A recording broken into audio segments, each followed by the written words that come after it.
Halo everyone, channel Smart Kimia kali ini akan melanjutkan tentang pembahasan penilaian akhir semester khusus kelas 12, yaitu pembahasan soal latihan part 3-nya. Ya. Nah, part 3 ini membahas soal latihan pilihan ganda yang terakhir yaitu nomor 31 sampai 35 serta uraian nomor 36 sampai 40.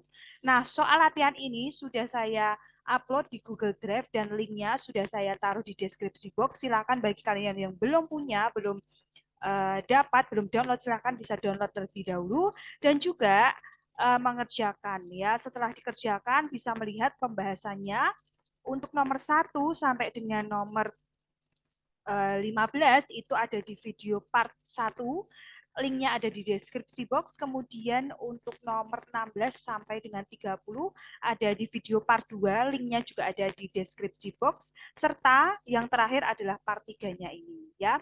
Bagi dulu dibantu tidak ada juga bagi kalian notifikasinya terlebih dahulu. Sudah menyalakan lonceng notifikasi dan nomor 31. Ya. Nah, soal nomor 31 adalah ya. Jadi disajikan unsur periode ketiga ya. Ada unsur K, L, M, N dan juga X. Nah, di sini ditampilkan sifat kelogaman, kemudian keelektronegatifan, kemudian afinitas keelektronegatifan, kemudian sifat basa atau asam serta oksida tertinggi. Nah, pertanyaannya adalah urutan letak periode ketiga tersebut dari kiri ke kanan, dari kiri ke kanan. Nah, di sini kata kuncinya ya atau sifat kuncinya adalah dari keelektronegatifannya ya. Di mana untuk menentukan letak unsur pada periode ketiga, kalian bisa gunakan sifat keperiodikan tentang keelektronegatifan, di mana sifat keelektronegatifan ini dalam satu periode dari kiri ke kanan itu semakin besar. Nah, di sini bisa kalian urutkan ya nilai keelektronegatifannya dari kiri ke kanan semakin besar. Berarti di sini yang paling kecil itu berada di sebelah kiri ya. Di sini yang paling kecil itu adalah K ya, punyanya K. Berarti K dulu, setelah K itu L ya, di sini ya L. Kemudian setelah L itu X ya, ini ya X. Kemudian setelah itu N ya, ini ya paling besar gitu ya, dari kiri ke kanan semakin besar. Nah, urutannya seperti ini, yang sesuai adalah pada pilihan C gitu ya.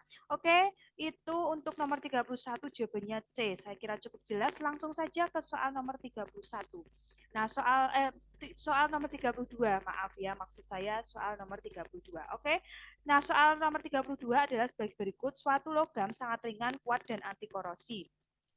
Nah, logam tersebut diperoleh dengan cara pemurnian mineralnya dan elektrolisis dengan bersama reaksi sebagai berikut ya. 2Al2O3 menjadi 4Al plus 3O2. Proses pembuatan unsur tersebut dikenal dengan nama, berarti ini adalah proses pembuatan aluminium ya. Di mana proses pembuatan aluminium itu disebut sebagai proses Hald-Herold. Berarti jawabannya adalah yang C gitu ya. Cukup jelas untuk nomor 32, langsung saja ke soal nomor 33. Ya, soalnya sebagai berikut. Berikut manfaat unsur atau senyawa dalam kehidupan sehari-hari: mencegah air, membuat pupuk, membuat deterjen, antiseptik, dan mencegah penyakit gondok. Kegunaan iodium atau senyawanya terdapat pada nomor, oke.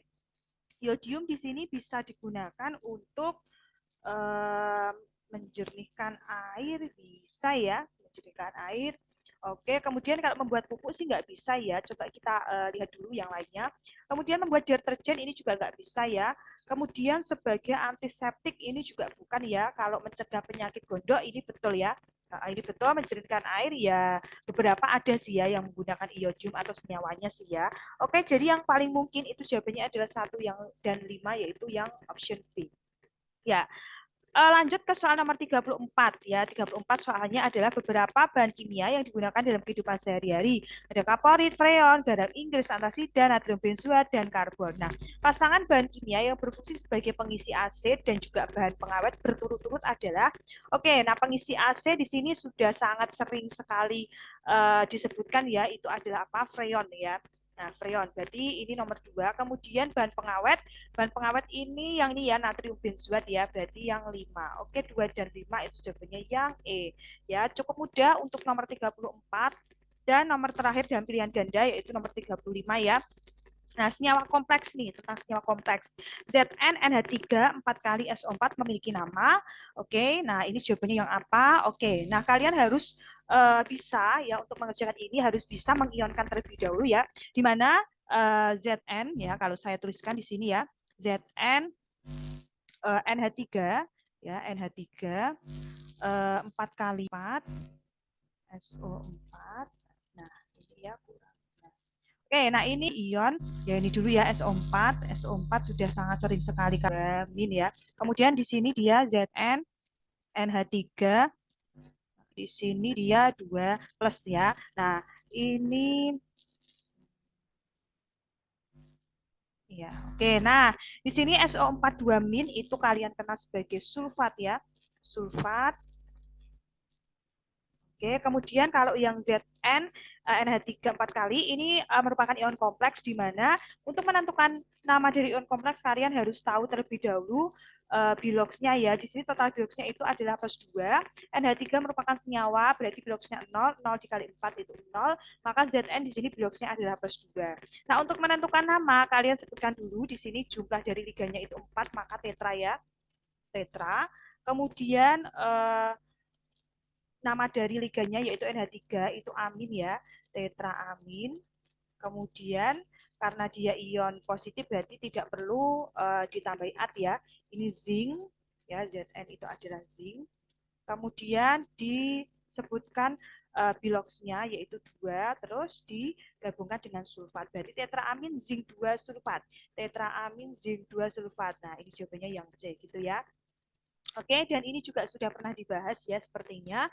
Cukup mudah untuk nomor 35 dalam memberi nama senyawa kompleks. Langsung lanjut kita ke soal pembahasan nomor 36 yaitu mulai soal uraian ya. Nah, soal uraiannya seperti ini ya. Garam Inggris MgSO4 yang masanya 12 gram, MR-nya 120 dilarutkan dalam 250 ml air. KF-nya adalah 1,86. Titik beku larutan tersebut adalah oke. Nah, di sini yang diketahui adalah volume dari air. Kalian sudah di luar kepala ya mungkin ya bahwa rho ya, rho itu sama dengan rho air ya sama dengan 1.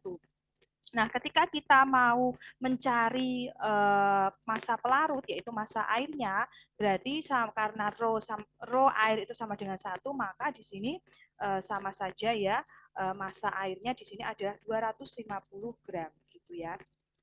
Oke, nah kita bahas sekarang untuk menentukan titik beku, kita harus menghitung delta TF dulu ya, delta TF.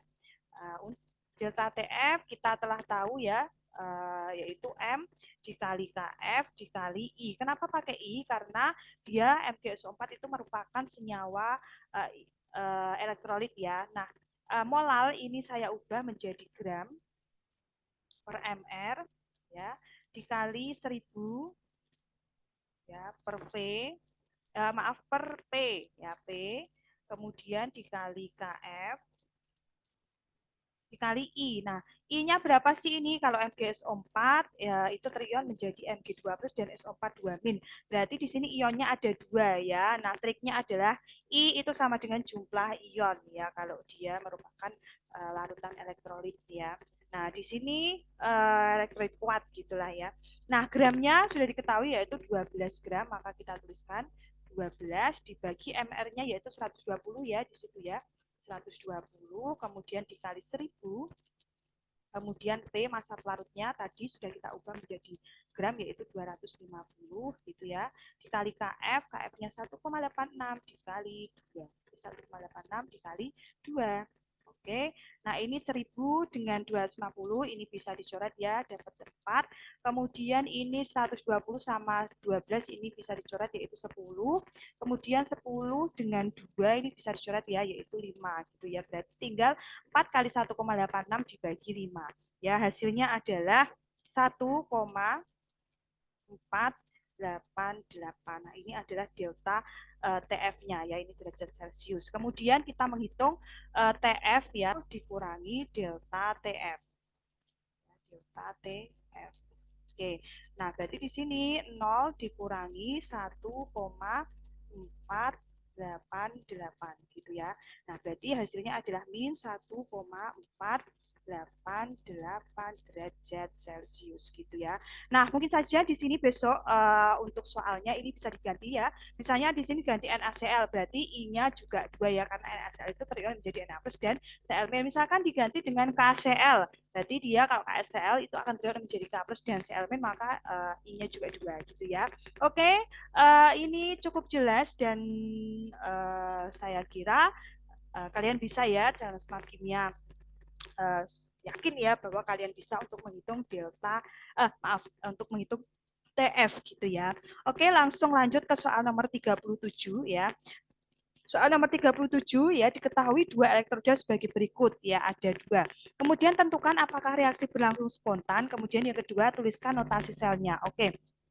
Nah, di sini kalian lihat untuk E0-nya, E0 yang lebih besar itu berperan sebagai katoda. Nah, di sini yang lebih besar itu adalah min 0,74 ya, ini katoda, kemudian yang min 1,66 itu adalah anoda. Maka untuk menjawab untuk yang A, ya reaksinya spontan apa enggak, kalian harus menghitung dulu E0 sel ya. Nah, ingat E0 sel itu sama dengan E0 katoda dikurangi E0 anoda atau E0 reduksi dikurangi E0 oksidasi. Maka di sini untuk katodanya kan min 0,74 ya, maka kita tuliskan di sini. Kemudian dikurangi E0 dari anoda yaitu min 1,66 gitu ya. Nah, hasilnya ini adalah plus ya, hasilnya adalah plus 0,92 volt gitu ya. Nah, karena di sini plus maka dia bereaksi reaksinya itu berlangsung spontan gitu ya. Nah, biasanya ini kalau ada kata-kata spontan ini langsung jawab apa? Nah, bisa tuliskan di kolom komentar ya. Oke, nah langsung lanjut ke yang B ya, tuliskan notasi selnya. Ingat untuk menuliskan notasi sel itu adalah logam dari anoda dulu, kemudian ion dari ion anoda, kemudian garis 2 ion katoda dan juga logam katoda. Nah, ion anodanya di sini adalah logam dari anodanya itu Al ya, berarti kita tuliskan Al dulu. Kemudian garis ion anoda yaitu Al berapa plus 3 plus ya, kemudian garis 2 yang melambangkan sebagai jembatan garam. Lalu ion dari katoda yaitu ini ya Cr3 ya, ini ya Cr3 plus maksudnya ya, Cr3 plus. Kemudian garis ion dari logam dari katoda gitu ya. Oke, ini untuk pembahasan soal nomor 37 ya. Saya kira cukup jelas, langsung lanjut saja ke soal nomor 38. Larutan CuNO3 dua kali dielektrolisis dengan elektroda grafit di anoda dihasilkan gas oksigen sebanyak 224 liter. Diukur pada keadaan STP. Jumlah listrik yang dipakai adalah, oke, berarti di sini ditanyakan Faraday-nya ya. Nah, untuk menghitung jumlah listrik yang dipakai, kalian yang pertama itu tuliskan dulu reaksi elektrolisisnya ya. Siapa yang dielektrolisis yaitu CuNO3 dua kali ya. Ini ionkan dulu ya, dia akan terion menjadi Cu2 plus dan juga 2NO3 min gitu ya. Nah, di mana K plus Cu2 plus akan bereaksi di katoda, 2NO3 min akan bereaksi di anoda. Nah, kemudian reaksi di katodanya adalah ini ya, karena dia merupakan logam Cu, maka dia langsung direduksi. Berarti di sini Cu2 plus ditambah elektron, yaitu elektronnya sebanyak 2, menjadi Cu. Kemudian yang di anoda di sini elektronnya grafit ya, maka tidak perlu kita ini ya, kita abaikan aja ya. Nah, NO3- merupakan ion sisa asam, berarti yang bereaksi di sini adalah airnya ya. Nah, kita teruskan di sini reaksinya yaitu 2H2O karena yang bereaksi air gitu ya. 2H2O menjadi 4H+, ya, 4H+, kemudian O2 ya, O2 dan juga 4 ini. Ya, 4 ini 4 ya, 4 ini ya. Nah, gitu ya. Nah, yang diketahui adalah oksigen. Berarti di sini oksigennya kita cari molnya ya. Jadi di sini mol dari oksigen. Ya, mol dari oksigen dengan cara V ya dibagi 22,4. Nah, V-nya di situ sudah diketahui yaitu 224 gitu ya, 224. Nah, dibagi 22,4. Berarti hasilnya adalah 10 gitu kan ya. 10 mol. Nah, ya. Oke, berarti sini dia 10 mol gitu kan ya, 10 mol. Nah, yang ditanyakan adalah 10 mol. Oke. Nah, yang ditanyakan adalah jumlah listrik. Maka ini ya untuk menghitung jumlah listrik.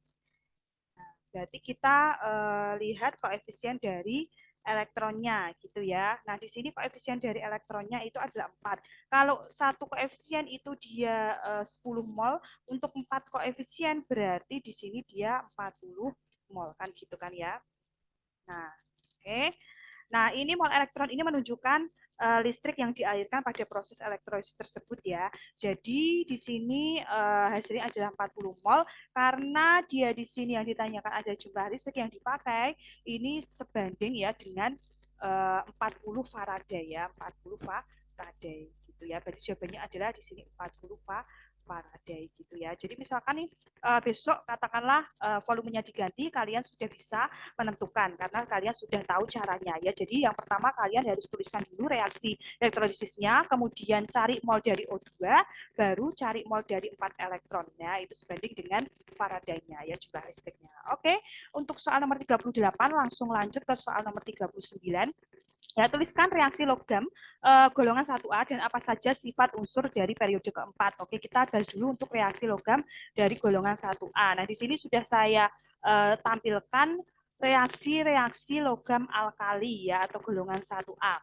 Nah, ada reaksi dengan oksigen ya. Ini reaksi dengan oksigen. Kemudian reaksi dengan halogen ya, kemudian reaksi dengan air, reaksi dengan asam encer ya.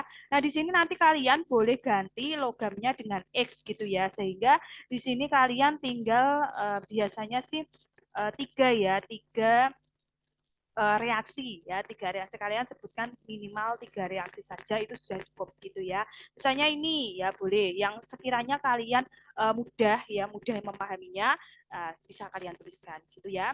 Oke, selanjutnya apa saja sifat dari unsur periode keempat di sini sudah saya tampilkan ya. Untuk sifat periode keempat, nah di sini boleh kalian sebutkan ya di mana tentang ini ya apa konfigurasi elektronnya misalnya konfigurasi elektronnya ini dia berada pada ini ya kulit subkulit terakhirnya itu adalah D semua gitu kan ya misalnya ini yang pertama kemudian katakanlah jari-jari atomnya gitu ya jari-jari atomnya ini semakin ke kanan itu semakin kecil gitulah ya. Oke. Kemudian boleh ditambahkan lagi bahwa periode keempat itu semuanya itu bersifat logam gitu ya. Logam. Ya, semuanya bersifat logam. Kemudian ini yang ketiga, boleh ya. Kemudian yang keempat itu kan ini ya dia itu kebanyakan bisa membentuk senyawa kompleks ya, bisa membentuk senyawa kompleks. Kemudian yang kelima, dia dalam senyawanya itu mempunyai warna ya dalam senyawanya itu mempunyai warna yang bermacam-macam gitu ya. Kemudian beberapa diantaranya itu dapat digunakan sebagai katalisator gitulah ya.